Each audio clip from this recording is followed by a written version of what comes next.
Interject, going back 3 weeks ago, the media kept saying he will step down today, creating a self-fulfilling prophecy to really bolster the destabilization and the protest. And they just kept announcing it. And then when they shot the works yesterday and Panetta said, oh, he'll step down today, and then Mubarak came out and gave a speech and didn't step down, you had called that yesterday on air, hours before it happened. You had said that he's trying to hold on right now, and that they've basically given him the order and already issued the threats, and that he still may not step down. But then when he did, that shows that there was incredible pressure being put on them. And we've seen Israel in the last 5 days threatening to basically invade or to attack Egypt, saying we're now on a war footing. But publicly, Israel's been claiming they have support for Mubarak. So. Yeah. Again, probably a double policy. It's fairly common. But the thing that Mubarak has done, I think, in departing, whatever else he's done, is by staying and fighting for this 2-week period, Mubarak has established in front of the eyes of the world, this is a CIA coup. This is not this gaggle of nihilists in the square. This has nothing to do with these crowds. This was a top-down CIA operation with heavy-duty threats. God knows. Well, they sent Alberti in, who hadn't been there in a long time, the week before, and he started giving basically overthrow speeches, and then it came out in the headlines, U.S. behind protesters, and then now the West is saying, yes, he will step down today. I mean, they basically admit that they did this. And then you've got Google, that's a known NSA, CIA admitted creation now. You know, don't be evil, what a joke. And then they've got one of their minions in there, to help manipulate the technotronic technocracy. I mean, go over that constellation of pure evidence briefly that this was a Western coup. Well, we have now the television celebrating this guy Gonim, this character you see, not charismatic, but a Google executive.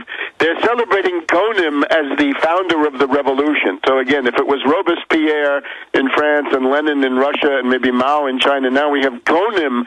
This is impossible. This guy is a little mouse. This is a little nothing.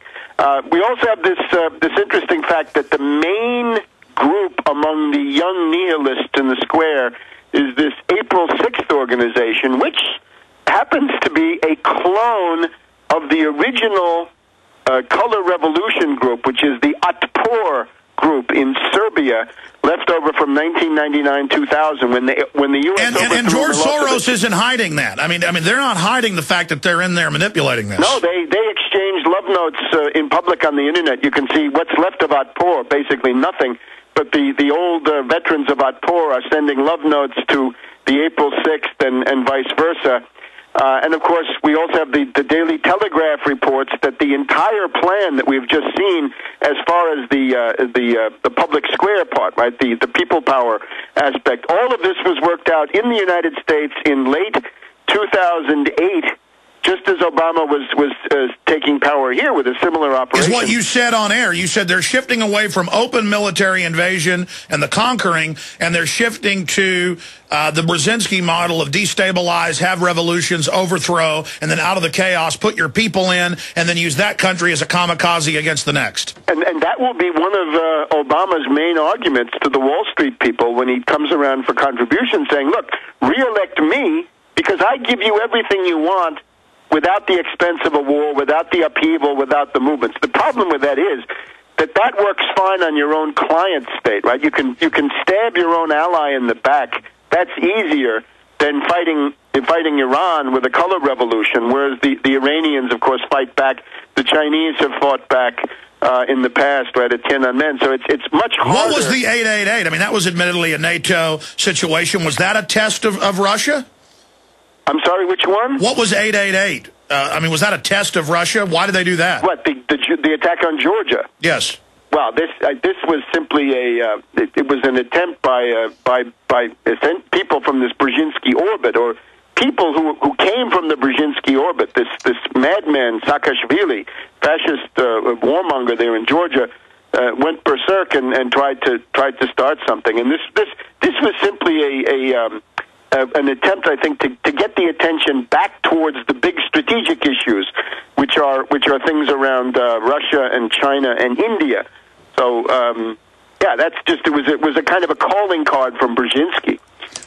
Which shows how reckless these people are, because the Russians admittedly rolled mobile nukes in, and their Joint Chiefs of Staff chairman went on television and said, we're preparing for nuclear war with NATO, and then the West backed off, which it's insane.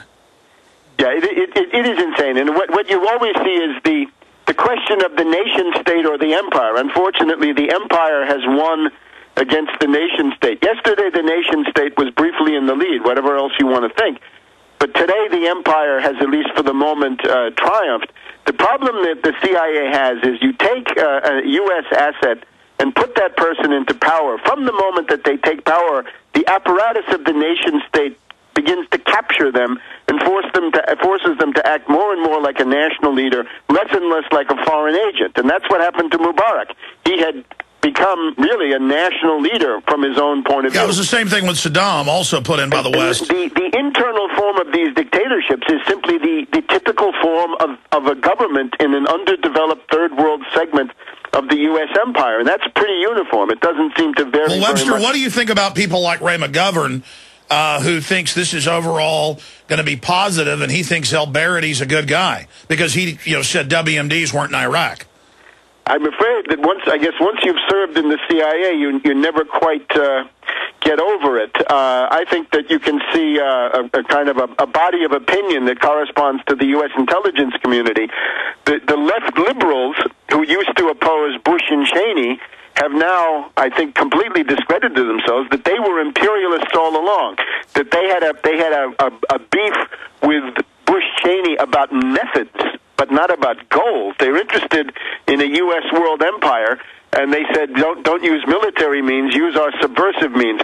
However, even so, what has happened in Egypt is a defeat for the U.S. world empire. The empire, in some ways, has been more weakened by this than by other possible outcomes, simply because it is now so clear that the CIA has done it. In other words, the whole nature of this project is to tear down the existing empire with the hope of reforming it, but that may not go well.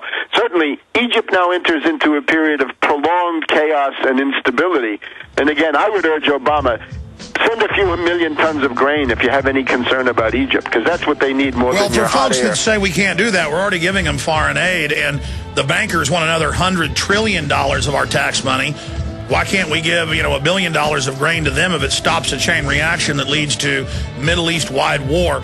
Webster, thank you so much for spending time with us. We'll talk to you again in the next few days as this unfolds. See you soon, and keep up with me on Twitter. All right.